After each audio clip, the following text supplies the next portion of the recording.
Humpty-Doo, um nome peculiar para uma pequena localidade rural nos arredores de Darwin, no extremo norte da Austrália.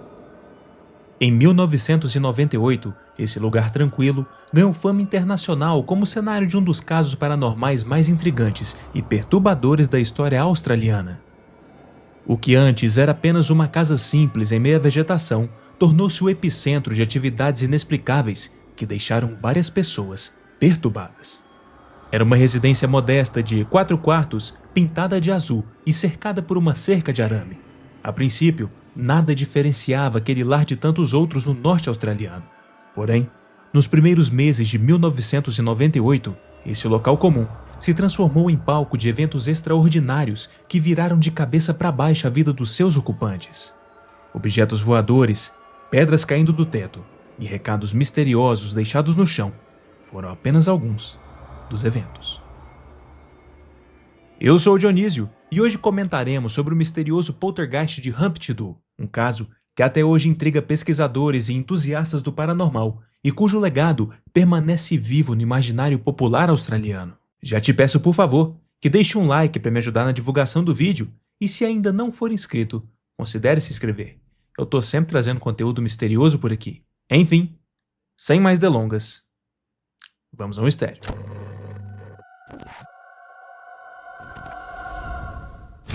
Nos meados de 98, Humpty-Doo, uma pequena comunidade rural nos arredores de Darwin, no norte da Austrália, tornou-se palco de eventos bizarros. Tudo começou em uma noite chuvosa e abafada. 5 amigos dividiam uma casa-terra em um terreno de 5 acres, cercado por uma cerca alta. Eram eles o casal Andrew e Kirsty, o casal Dave e Jill, pais de uma bebê de 10 meses chamada Jasmine e um amigo próximo chamado Doug Murphy. Naquela noite tempestuosa, eles relaxavam sob a pequena varanda coberta nos fundos da casa, abrigados da chuva, conversando e bebendo cerveja enquanto observavam os relâmpagos riscando o céu escuro. De repente, algo totalmente inesperado interrompeu a calmaria. Uma pequena pedra veio do nada e caiu bem no meio do grupo.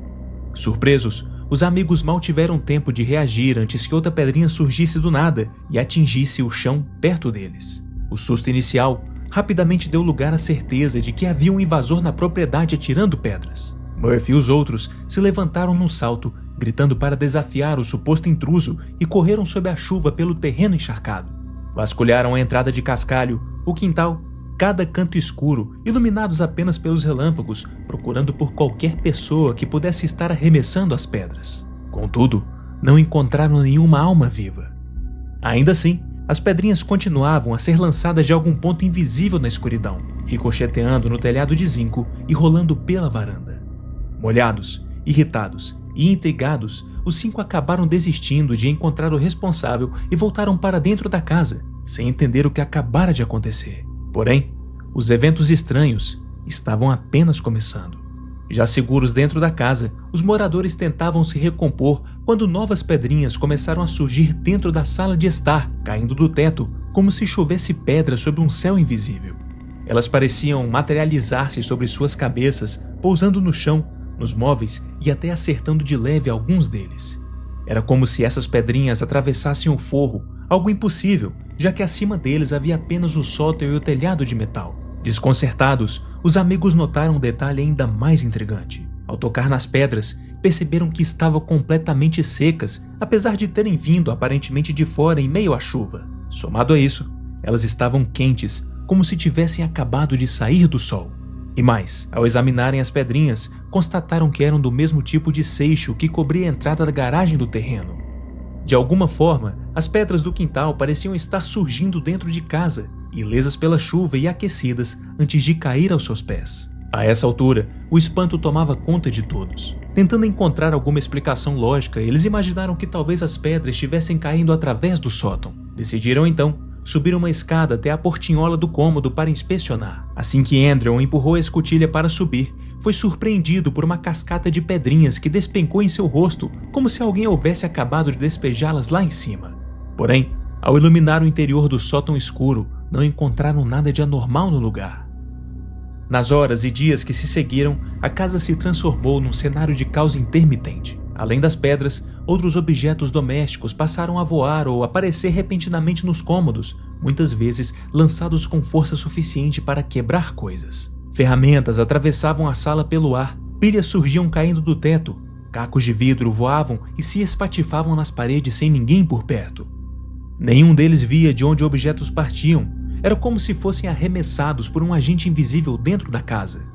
Conforme os dias se passavam, o padrão se repetia. Longos intervalos de normalidade, seguidos por rajadas repentinas de atividades violentas. Cerca de uma semana depois do primeiro incidente, o poltergeist pareceu atingir um pico de intensidade. Uma verdadeira chuva de pedrinhas caiu sem parar dentro da casa, tantas que o chão da sala ficou coberto de seixos, lembrando uma tempestade de granizo, só que vinda de dentro para fora. Colchões chegaram a ser virados e jogados no chão em quartos vazios, sem que ninguém estivesse lá para movê-los. Eletrodomésticos e utensílios foram empurrados das prateleiras da cozinha e despencaram no chão. O grupo de amigos, apesar do medo que começava a se insinuar, também sentia uma mórbida fascinação por tudo aquilo. Eram pessoas nada supersticiosas, o tipo de gente que normalmente ria de histórias de fantasmas. No início, encararam a situação quase como um fenômeno curioso a ser observado. Ninguém queria abandonar a casa que tanto gostavam sem entender o que estava acontecendo. Contudo, certos acontecimentos logo tornaram a atmosfera mais sombria e inquietante. Em uma noite, ao se recolherem para dormir, os moradores foram atormentados por sons aterradores vindos de dentro das paredes. Ouviam nitidamente um barulho de arranhão, como se algo com garras tentasse desesperadamente abrir caminho através das paredes de madeira, tentando sair, ou talvez entrar. Aquela foi a primeira noite em que sentiram medo genuíno. A presença invisível, que antes parecia apenas brincar, agora dava sinais de uma intenção mais maligna, ou pelo menos, mais perturbadora. Talvez o aspecto mais arrepiante e incomum até para um caso de poltergeist tenha sido a aparição de mensagens misteriosas dentro da casa. Palavras e símbolos passaram a surgir como se a entidade estivesse tentando se comunicar ou pregar peças de humor macabro. No começo, eram apenas rabiscos confusos nas paredes, feitos com algum tipo de carvão ou marcador. Logo, porém, essas mensagens se tornaram mais claras e perturbadoras. Em determinado dia, os moradores encontraram palavras rabiscadas na parede: fogo, pele e ajuda.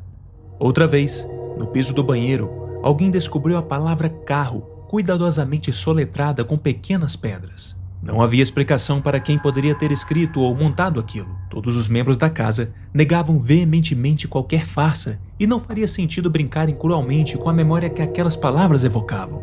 O motivo? A morte de um amigo próximo. Todos na casa eram amigos próximos de Troy, um amigo deles que havia morrido tragicamente poucas semanas antes do início dos fenômenos. Em janeiro de 98, Troy sofreu um acidente terrível. A caminhonete que dirigia capotou na rodovia e acabou pegando fogo. Ele perdeu a vida preso nas ferragens, em meio a chamas. Uma morte horrível que deixou Murphy e os demais profundamente abalados. Na interpretação dos residentes da casa, as palavras que apareceram, fogo, pele, carro e ajuda, estavam diretamente relacionadas ao acidente de Troy e à forma como ele morreu queimado no carro. Foi praticamente impossível não ligar os pontos. Seria Troy tentando pedir ajuda ou comunicar seu sofrimento do além? A ideia era ao mesmo tempo assustadora e dolorosa.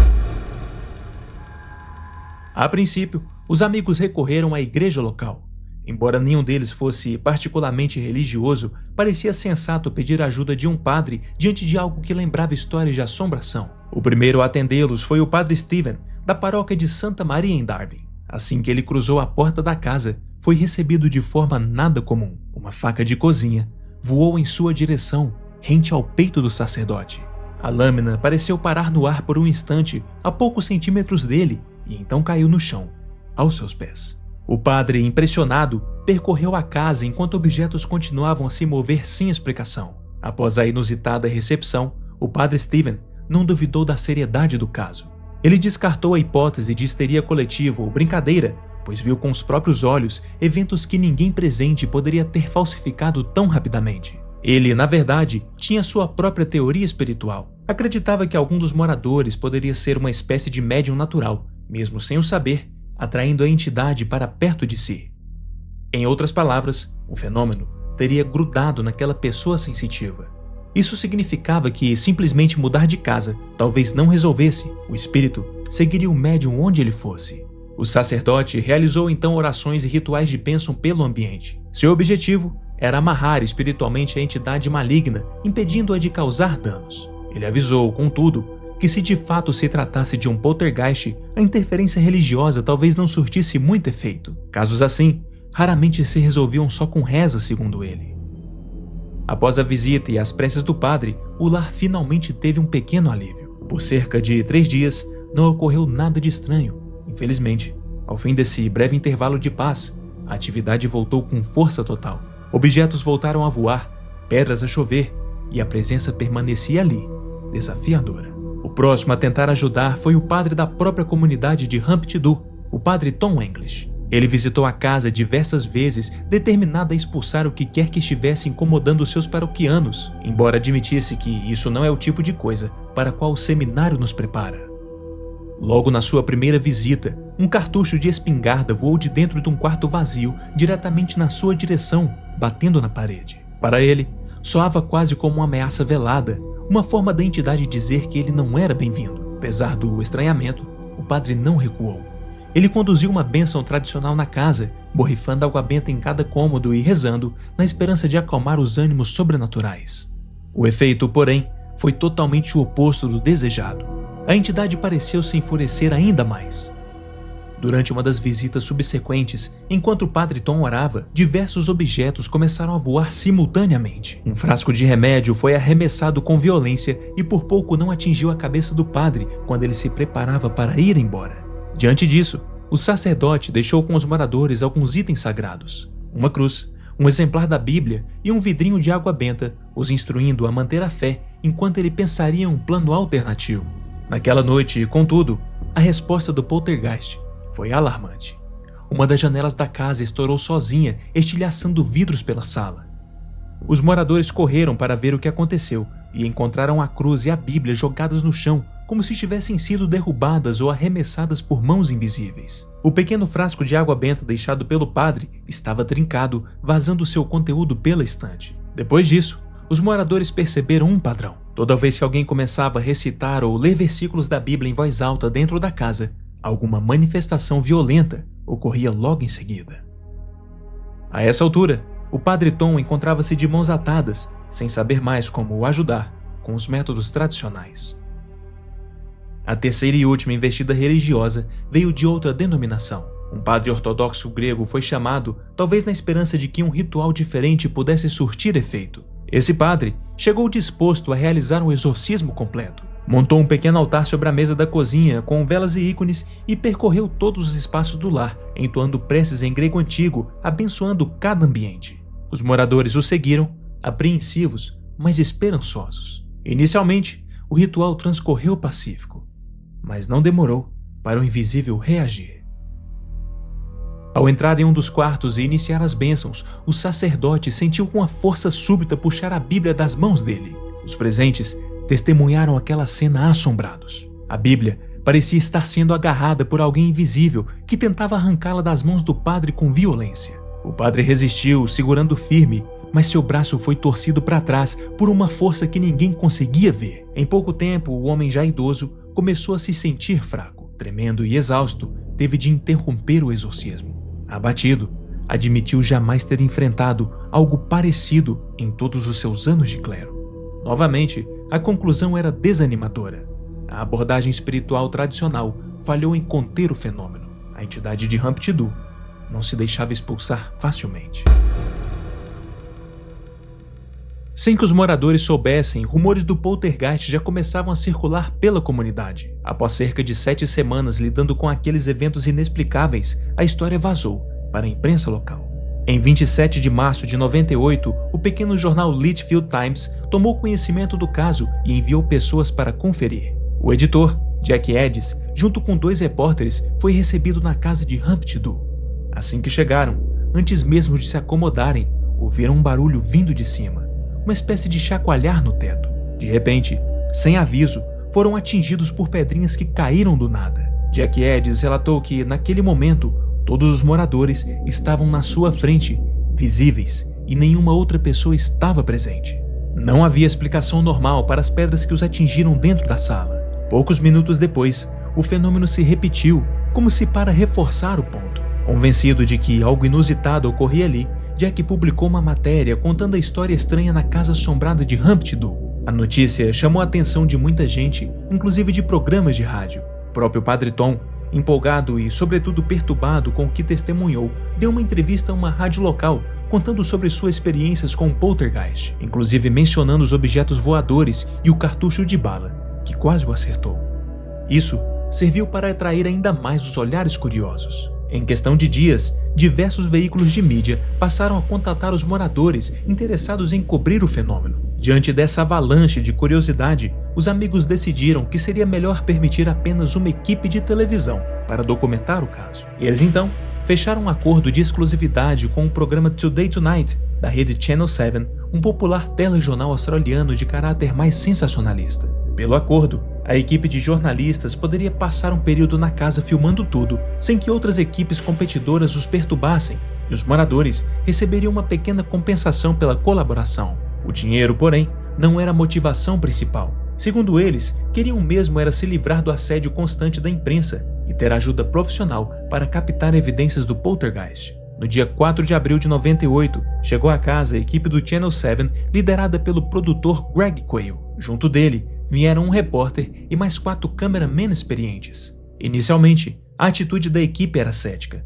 Eles imaginavam que encontraria alguma farsa ou alguma explicação mundana. Greg Quayle havia até trazido para entrar em ação depois um autoproclamado caçador de fantasmas e médium, caso precisassem incrementar a matéria. A ideia era checar a estrutura da casa, procurar truques e talvez desmascarar um embuste. Mas ao mesmo tempo, eles estavam lá para registrar algo sobrenatural em vídeo, se fosse real.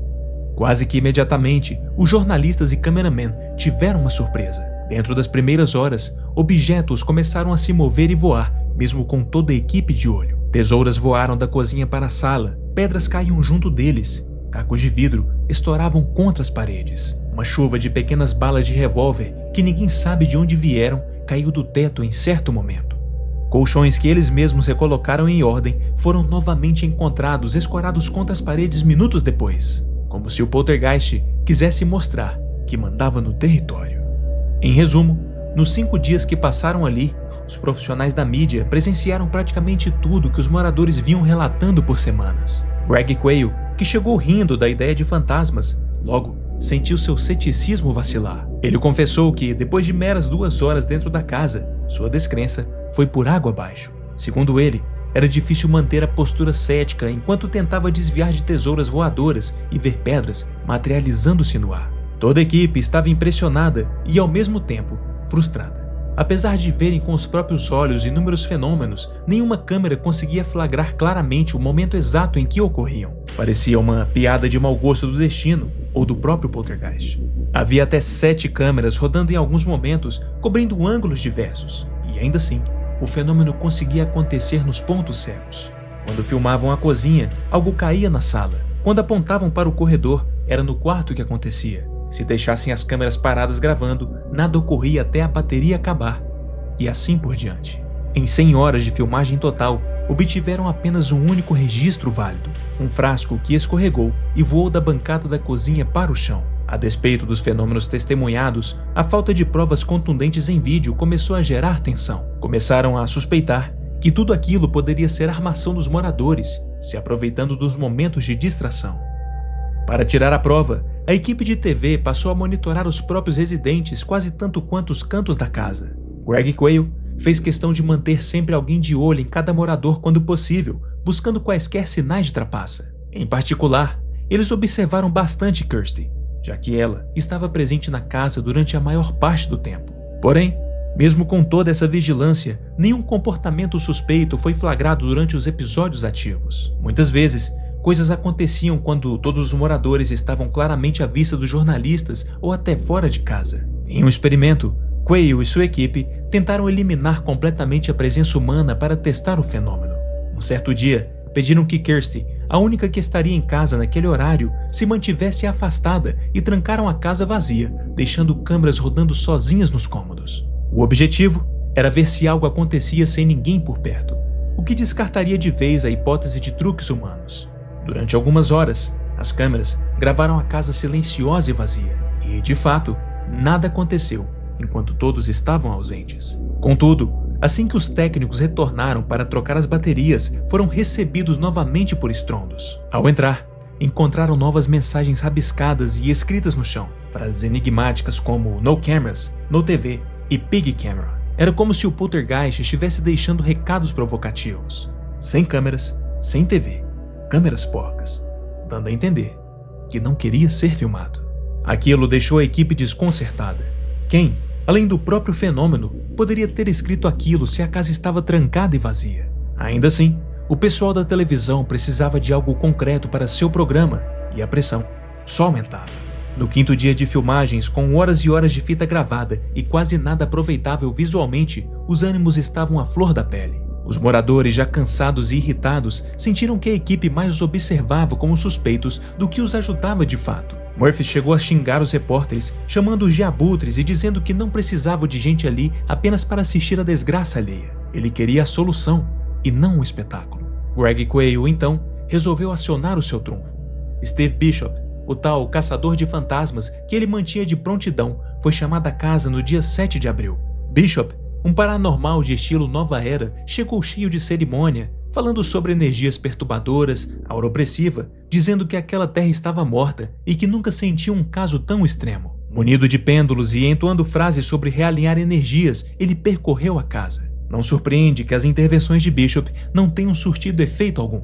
O poltergeist continuou tão ativo quanto antes, ignorando solenemente o caçador de fantasmas televisivo. Percebendo que precisavam de uma abordagem mais técnica, a equipe trouxe então Brandon Gee, um especialista em manutenção predial e tecnologia, para colaborar. Brandon chegou equipado com uma câmera termográfica. Seu plano era simples. Se objetos continuavam voando, talvez pudessem detectar pontos quentes neles logo após pousarem, o que revelaria se foram tocados por mãos humanas. Quando uma pessoa arremessa algo, o calor das mãos geralmente fica concentrado na área onde o objeto foi segurado e o resto permanece mais frio. Nos testes, Brandon e a equipe filmaram com a câmera térmica logo após objetos caírem e viram algo curioso.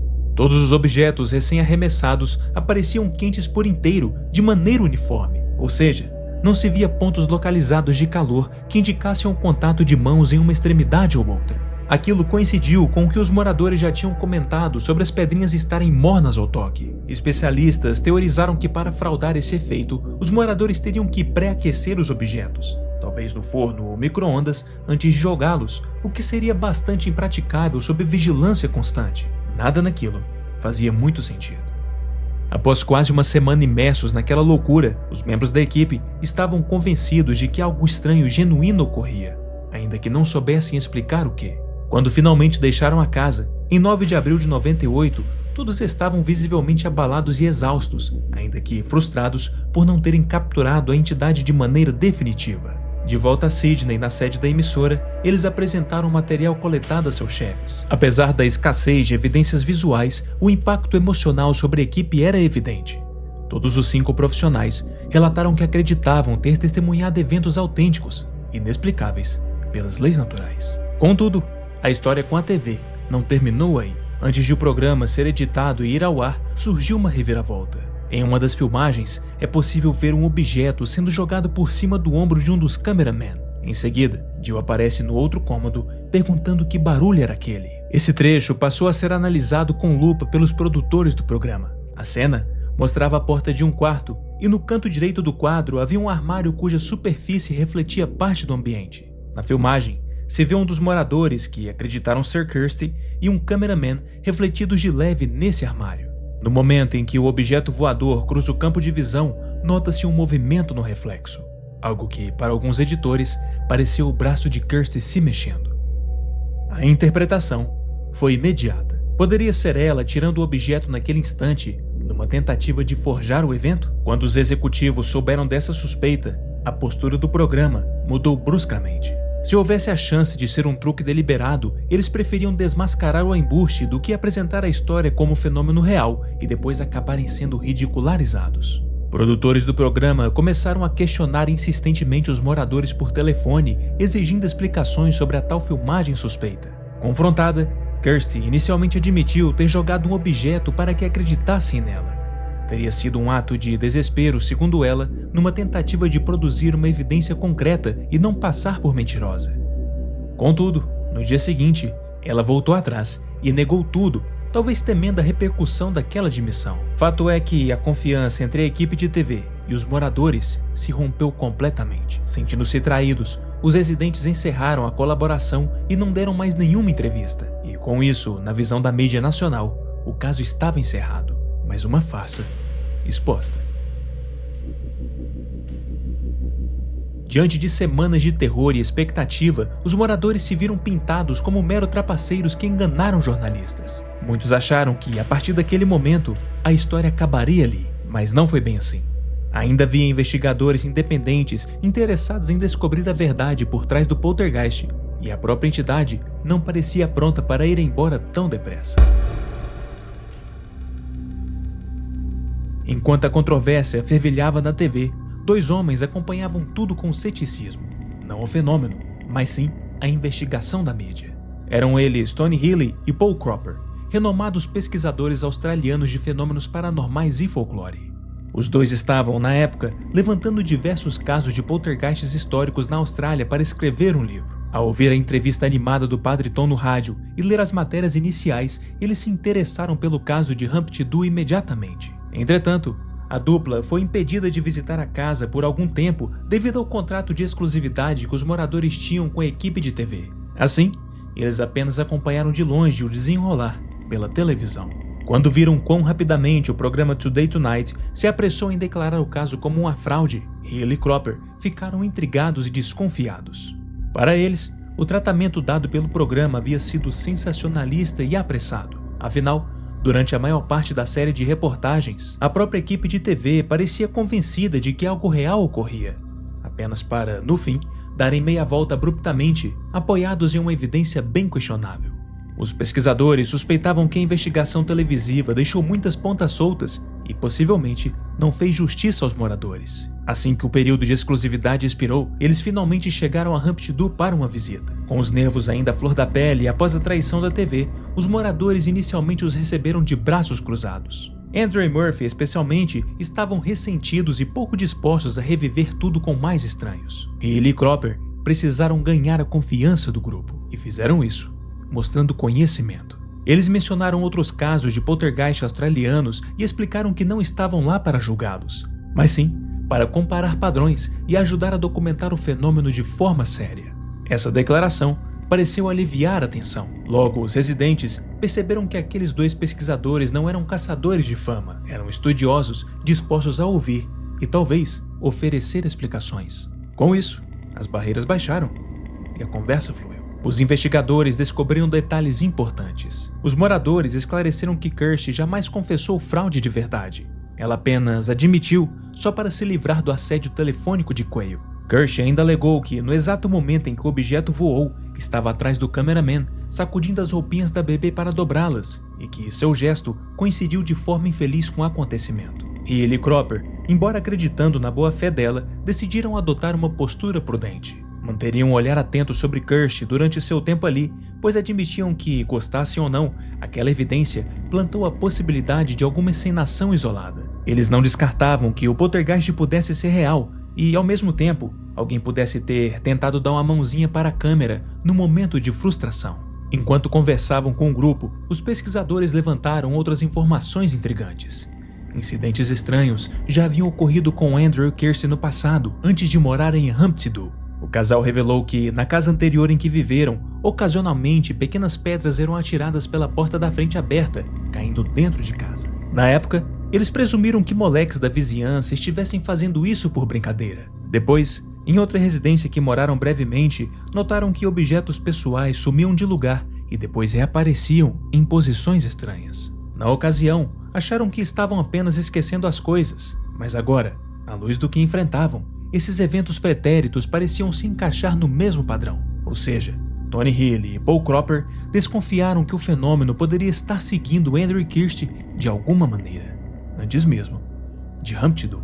Outro dado curioso foi de que pouco antes da atividade cessar temporariamente, isso é, logo após a equipe de TV ir embora, ocorreu um episódio enigmático envolvendo forasteiros. No fim de abril de 98, Kirsty notou pela janela 2 homens aborígenes agachados sob uma grande árvore no terreno dos fundos. Eles cavavam a terra com as mãos, como se procurassem algo. Intrigada, ela saiu e gritou perguntando quem eram e o que faziam ali. Sem responder uma única palavra, os 2 homens simplesmente se levantaram calmamente, foram até um carro estacionado na estrada e foram embora, desaparecendo. Após isso, estranhamente, houve um intervalo de 4 dias de calmaria total. Quando Hill e Cropper souberam disso, foram inspecionar o local sob a árvore. Ao que tudo indicava, algo havia sido desenterrado e levado dali. Essa revelação abriu margem para muitas especulações, mas o fato imediato era: será que aqueles homens tinham retirado a causa do poltergeist? Ou teria sido apenas uma mera coincidência a pausa nos fenômenos logo em seguida? Os moradores não faziam ideia do que eles poderiam ter buscado. Apesar de intrigantes, esses fios soltos não traziam uma conclusão e os investigadores ainda queriam testemunhar algum fenômeno com seus próprios olhos, já que, ao chegarem, encontraram a casa em relativo sossego. Eles chegaram a pensar que talvez tivessem chegado tarde demais, mas, para sua surpresa, não foi o caso. Na manhã seguinte à chegada de Hill e Cropper, eles receberam um telefonema urgente. "Voltem para cá agora, está acontecendo de novo." Os 2 correram de volta para a casa dos amigos e, assim que entraram pela varanda dos fundos, ouviram um estrondo alto atrás de si. Ao virarem, viram no chão uma lâmpada grande, intacta, rolando pelo cimento. A lâmpada era de um tipo antigo, tamanho incomum, e nenhum dos moradores reconheceu aquele objeto como pertencente à casa. Tony e Paul correram para o lado de fora, tentando flagrar alguém fugindo, porém, não viram ninguém. De acordo com a posição e o layout do local, seria impossível alguém ter lançado aquela lâmpada e depois escapulido sem ser visto. Ela simplesmente apareceu e caiu quase aos pés deles, do absoluto nada. Depois desse pontapé inicial, o poltergeist pareceu realmente retomar suas atividades. Naquele dia, durante a tarde, os investigadores ao lado dos moradores presenciaram diversos itens voando. Seixos de cascalho batendo no teto e caindo, prendedores de roupas surgindo e voando pelos ares e pilhas de baterias quicando no chão. Em determinado momento, uma pequena cruz de madeira que estava pendurada numa parede saiu do lugar e foi arremessada violentamente a um dos investigadores.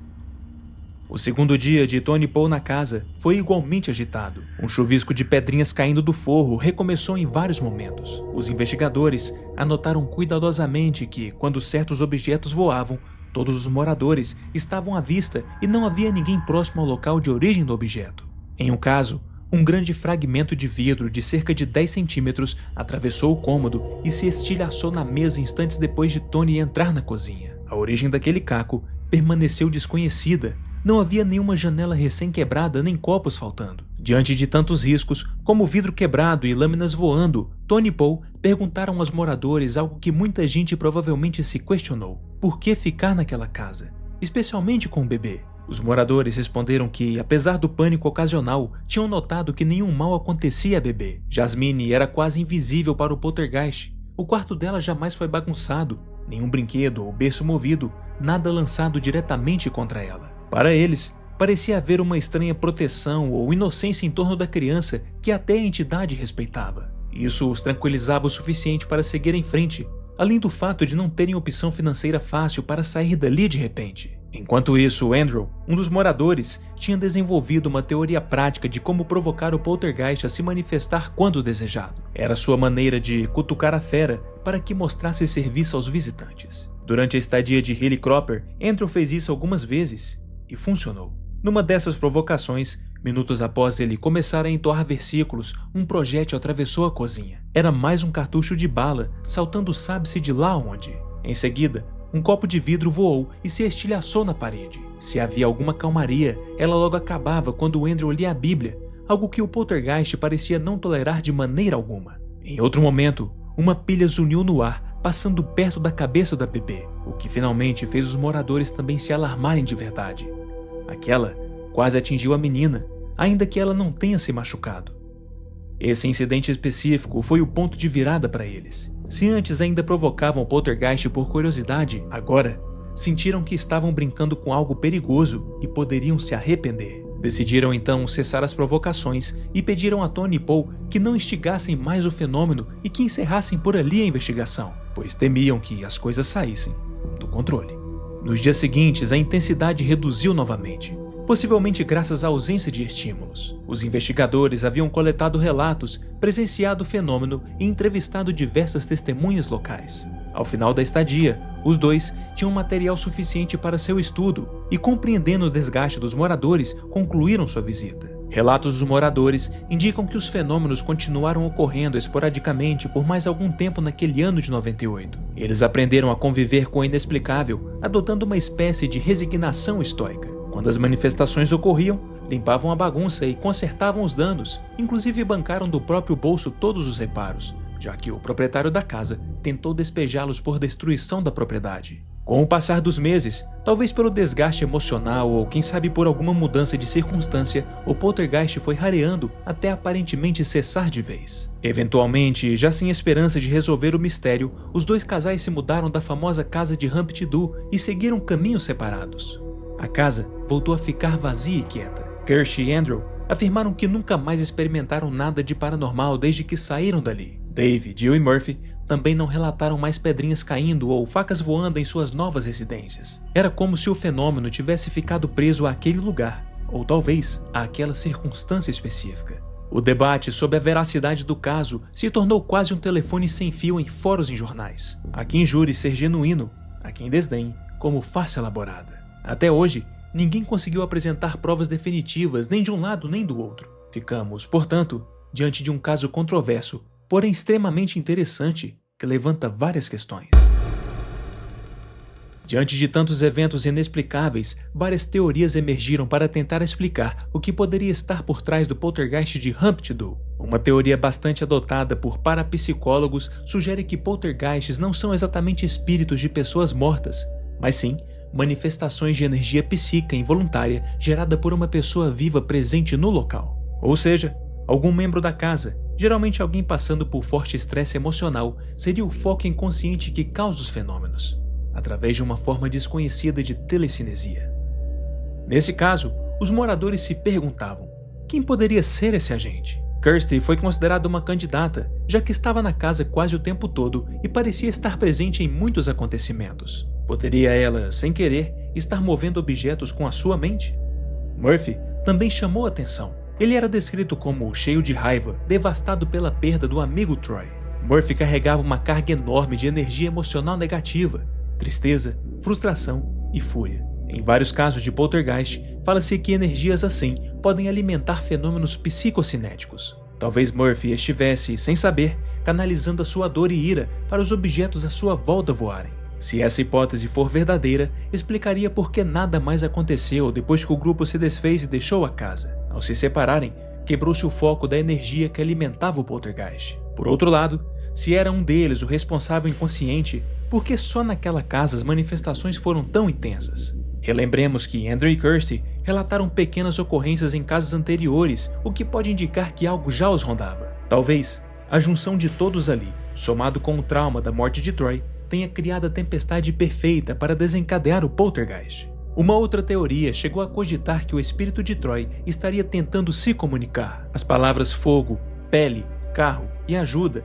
pareciam um grito do além relacionado a seu acidente fatal. Porém, essa teoria perdeu força entre os amigos por vários motivos. Primeiro, que as mensagens vinham de forma estranha e até cruel, algo que não combinava com Troy, que era querido por todos. Segundo, que se fosse Troy, por que atormentar os amigos com sustos, quebrando seus pertences e quase os machucando? Eles não viam sentido nisso.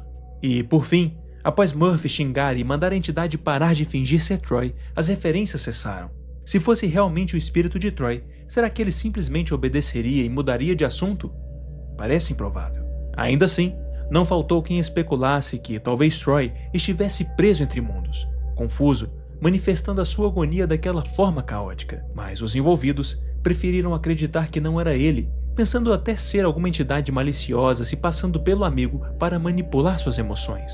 A visita misteriosa dos homens cavando o terreno levantou teorias com base em tradições locais. Humpty-Doo situa-se em uma área com comunidades indígenas e fortes crenças espirituais ligadas à terra. A cena dos dois aborígenes cavando sob a árvore e partindo em silêncio fez pensar que poderiam ter retirado um artefato sagrado ou algo amaldiçoado. Alguns acreditam que o poltergeist seria um espírito da terra, perturbado pelos moradores, e que os anciãos tentaram apaziguá-la ao remover o objeto. O fato da casa ter ficado tranquila por 4 dias após esse episódio reforça a teoria, embora o que realmente aconteceu permaneça desconhecido. Outra hipótese sugere que o problema vinha da própria casa e não dos moradores. Antes de 98, já havia relatos estranhos.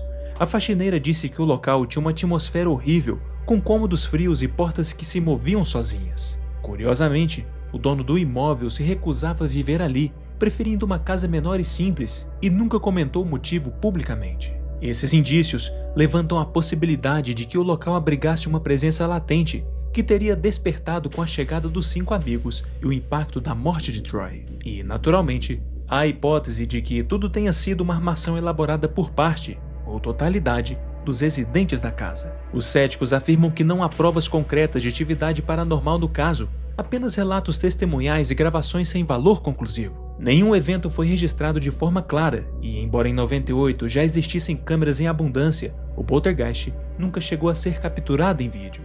O que, para os céticos, indica não a esperteza de um espírito, mas sim a conveniência de uma possível farsa. Um episódio em especial, o da possível armação de Kirsty, levantou suspeitas de truque, e após ser exposto, os relatos cessaram subitamente, o que reforça a ideia de que os envolvidos abandonaram a encenação diante da descrença pública. Além disso, o grupo chegou a receber dinheiro da televisão e pode ter se sentido atraído pela atenção e pela oportunidade financeira, ainda que os $2.000 pagos mal compensassem os danos materiais causados. Para sustentar a ideia de farsa, porém, é preciso supor que todos os 5 moradores mentiram ativamente, além de enganar padres, jornalistas e amigos. Isso envolveria colocar seus convidados e a bebê em perigo real com objetos cortantes voando, o que torna a fraude deliberada uma explicação um pouco extrema. Uma variante mais branda seria que, talvez, a maioria dos fenômenos tenha sido real ou acreditada como real por eles. Mas, em algum momento, 1 ou 2 moradores resolveram falsificar algo para impressionar as câmeras ou estender o mistério. Nesse caso, estaríamos diante de uma mistura de verdade com embuste, o que bagunça ainda mais as coisas. Com tantas possibilidades, muitos admitem que talvez nunca saberemos a verdade completa. Poderia ter sido uma combinação de fatores, um lugar possivelmente assombrado e um agente psíquico inconsciente entre os moradores, ou fenômenos genuínos misturados com algumas falsificações pontuais. O caso de Humpty Doo não se encaixa confortavelmente em nenhuma caixa. Se foi fraude, foi incrivelmente ousada e consistente para enganar muita gente por bastante tempo. Se foi paranormal, teve incoerências e falhas que abriram brechas para dúvidas. No fim das contas, o caso Humpty Doo nos deixa mais perguntas do que respostas. Teria sido o poltergeist fruto de energias da mente humana, de almas inquietas ou de algum espírito antigo da terra australiana? Ou foi apenas um conto inventado que fugiu do controle? Cada teoria tem seus atrativos e seus problemas, e talvez nenhuma abranja totalmente a estranheza do que aconteceu. O certo é que casos assim continuam a instigar nossa imaginação e nosso entendimento do mundo. Humpty Doo nos lembra de quão pouco sabemos sobre os mistérios que podem se esconder numa noite chuvosa, numa casa comum, em qualquer lugar do mundo. E enquanto não houver respostas, esse caso permanecerá como uma história de terror da vida real, um enigma sem solução, que como um bom fantasma, insiste em nos assombrar. E esse foi o vídeo de hoje. E aí, qual que é a sua opinião sobre esse caso? Deixe aqui nos comentários. E se você chegou até aqui, não esquece de deixar um like, conferir a sua inscrição no canal e ativar o sininho para ser avisado do próximo vídeo. Muito obrigado pela sua atenção e até a próxima.